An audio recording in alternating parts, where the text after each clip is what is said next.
আসসালামু আলাইকুম। আমি আজ আপনাদের চাল কুমড়া দিয়ে ট্যাংরা মাছ রান্না করে দেখাবো। সেজন্য আমি চাল কুমড়া এবং ট্যাংরা মাছ নিয়েছি। চুলায় কড়াই বসিয়ে দিয়ে দিলাম তেল, দিয়ে দিলাম আস্ত জিরে, দিয়ে দিলাম পেঁয়াজ কুচি, নেড়ে চেড়ে দিয়ে দিলাম রসুন বাটা, পেঁয়াজ বাটা,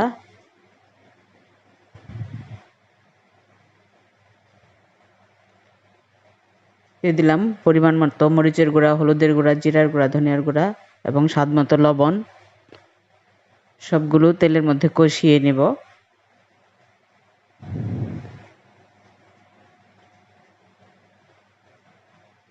দিয়ে দিলাম অল্প পরিমাণে পানি।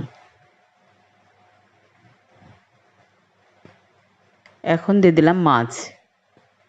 মাছটা ভালো করে কষিয়ে নেব।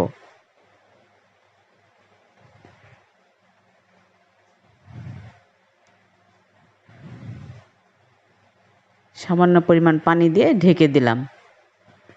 কষানো হয়ে গেছে, এখন মাছগুলো উঠিয়ে নেব। পানি দিয়ে উঠিয়ে নিলাম যাতে মাছটা ভেঙে না যায়। মাছগুলো উঠিয়ে নিচ্ছি।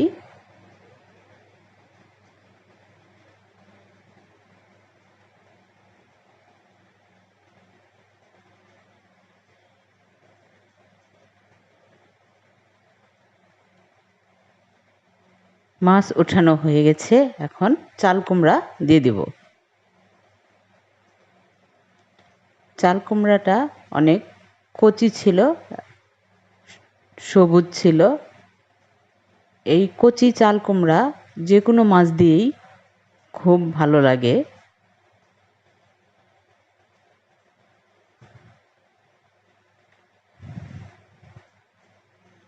চাল কুমড়াটাও ভালো করে কষিয়ে নেব।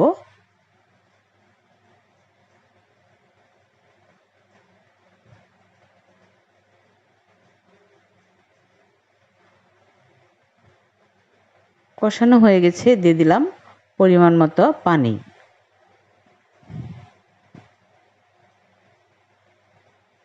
দিয়ে দিলাম 4-5টা কাঁচামরিচ। লবণ কম হয়েছিল, আমি আবার আরেকটু লবণ দিয়ে দিলাম। হয়ে গেছে তরকারি, এখন মাছগুলো দিয়ে দেব। আমার এই রেসিপিটি যদি আপনাদের ভালো লেগে থাকে, আমার ইউটিউব পেজ সাবস্ক্রাইব করবেন এবং ফেসবুক পেজে ফলো দিয়ে রাখবেন, লাইক করবেন, শেয়ার করবেন এবং সর্বাবস্থায় আমার পাশে থাকবেন। আমাকে পরবর্তী রেসিপি দেওয়ার জন্য উদ্বুদ্ধ করবেন।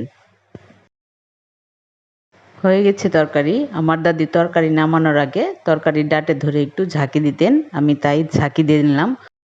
দেখুন কতটা লোভনীয় লাগছে তরকারিটি। আল্লাহ হাফেজ।